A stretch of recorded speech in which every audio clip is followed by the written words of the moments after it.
സെഞ്ചുറിയിലേക്കുള്ള കുതിപ്പിനിടെ 14 runs അകലെ വീണുപോയ വിരാട് കോഹ്ലി. അർഹിച്ച അർദ്ധ സെഞ്ചുറിക്ക് 5 റൺസ് അകലെ വീണുപോയ ശ്രേയസ് അയ്യർ. സെഞ്ചുറിയുടെ വക്കോളം എത്തിയ 3-ാം വിക്കറ്റ് കൂട്ടുകെട്ട്. അർദ്ധ സെഞ്ചുറിയുടെ വക്കിലെത്തിയ 4-5 വിക്കറ്റുകളിലെ കൂട്ടുകെട്ടുകൾ. വ്യക്തിഗത നാഴികക്കല്ലുകൾ എല്ലാം തന്നെ മത്സരത്തിൽ വക്കോളം എത്തി കൈവിട്ടു പോയെങ്കിലും ചാമ്പ്യൻസ് ട്രോഫി ഫൈനൽ എന്ന നാഴികക്കല്ലിലേക്കുള്ള പ്രയാണത്തിൽ നിന്ന് ഇന്ത്യയെ തടയാൻ ഓസ്ട്രേലിയക്ക് കഴിഞ്ഞില്ല. ഫലം ദുബായ് രാജ്യാന്തര ക്രിക്കറ്റ് സ്റ്റേഡിയത്തിൽ പൊരുതി നേടിയ തുടർച്ചയായ 4-ാം വിജയത്തോടെ രോഹിത് ശർമ്മയും സംഘവും ചാമ്പ്യൻസ് ട്രോഫി കിരീടമെന്ന സ്വപ്നത്തിന് ഒരേ ഒരു മത്സരം അകലെ. ആവേശകരമായ മത്സരത്തിൽ 4 വിക്കറ്റിനാണ് ഇന്ത്യ ഓസ്ട്രേലിയയെ മറികടന്നത്. ടോസ് നേടി ബാറ്റിംഗ് തിരഞ്ഞെടുത്ത ഓസ്ട്രേലിയ 49.3 ഓവറിൽ 264 റൺസിന് പുറത്തായപ്പോൾ മറുപടി ബാറ്റിംഗിൽ 11 പന്തും 4 വിക്കറ്റും ബാക്കിയാക്കി ഇന്ത്യ വിജയത്തിലെത്തി. ഞായറാഴ്ച നടക്കുന്ന ഫൈനലിൽ ദക്ഷിണാഫ്രിക്ക-ന്യൂസിലൻഡ് മത്സരം. ഞായറാഴ്ച നടക്കുന്ന ഫൈനലിൽ ദക്ഷിണാഫ്രിക്ക-ന്യൂസിലൻഡ് 2-ാം സെമിഫൈനൽ വിജയികളാവും ഇന്ത്യയുടെ എതിരാളികൾ. ലോകകപ്പും ചാമ്പ്യൻസ് ട്രോഫിയും ഉൾപ്പെടെയുള്ള ICC ഏകദിന ടൂർണമെന്റുകളുടെ നോക്കൌട്ടിൽ ഓസീസിനെതിരെ ഏതൊരു ടീമും പിന്തുടർന്ന് ജയിക്കുന്ന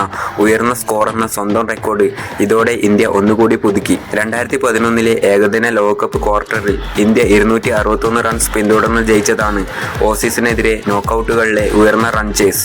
ഇത്തവണ അത് 265 റൺസാക്കി ഉയർത്തിയാണ് ഇന്ത്യ ചാമ്പ്യൻസ് ട്രോഫി ഫൈനലിലേക്ക് മാർച്ച് ചെയ്തത്. ഒരിക്കൽ കൂടി സൂപ്പർ താരം വിരാട് കോഹ്ലിയുടെ ചുമലിലേറിയാണ് ഇന്ത്യയുടെ വിജയക്കുതിപ്പ് എന്നത് ശ്രദ്ധേയം. 98 പന്തിൽ 5 ഫോറുകളോടെ 84 റൺസ് എടുത്ത കോഹ്ലി തന്നെ ഇന്ത്യയുടെ ടോപ്പ് സ്കോറർ. ശ്രേയസ് അയ്യർ 62 പന്തിൽ 3 ഫോറുകൾ സഹിതം 45 റൺസ് എടുത്ത് പുറത്തായി. 43 റൺസിനിടെ ഓപ്പണർമാരെ ഇരുവരെയും നഷ്ടമാക്കി തകർച്ച മുന്നിൽ കണ്ട ഇന്ത്യയെ 3-ാം വിക്കറ്റിൽ കരുതലോടെ ബാറ്റ് ചെയ്ത് 111 പന്തിൽ 91 റൺസ് കൂട്ടിച്ചേർത്താണ് ഇരുവരും രക്ഷപ്പെടുത്തിയത്. KL രാഹുൽ 34 പന്തിൽ 2 വീതം 6ഉം 4ഉം സഹിതം പുറത്താവാതെ 42 റൺസ് എടുത്തു. ഹാർദിക് പാണ്ഡ്യ 24 പന്തിൽ 3 6ഉം 1 4ഉം സഹിതം 28 റൺസ്. എന്നിവരുടെ അവസാന ഓവറുകളിലെ പ്രകടനവും നിർണായകമായി. രവീന്ദ്ര ജഡേജ 1 പന്തിൽ 2 റൺസുമായി രാഹുലിനൊപ്പം പുറത്താവാതെ നിന്നു. അവസാന നിമിഷങ്ങളിൽ പന്ത് റൺസ് അനുപാതം ഒരേ നിലയിൽ തുടർന്നത് ചെറിയ തോതിൽ ടെൻഷൻ ഉയർത്തിയെങ്കിലും ആദം സാംബ എറിഞ്ഞ 47-ാം ഓവറിലെ ഇരട്ട സിക്സറുമായി പാണ്ഡ്യ സമ്മർദ്ദമായെത്തി. 6-ാം വിക്കറ്റിൽ പാണ്ഡ്യ രാഹുൽ സഖ്യം 32 പന്തിൽ 34 റൺസ് കൂട്ടിച്ചേർത്തു.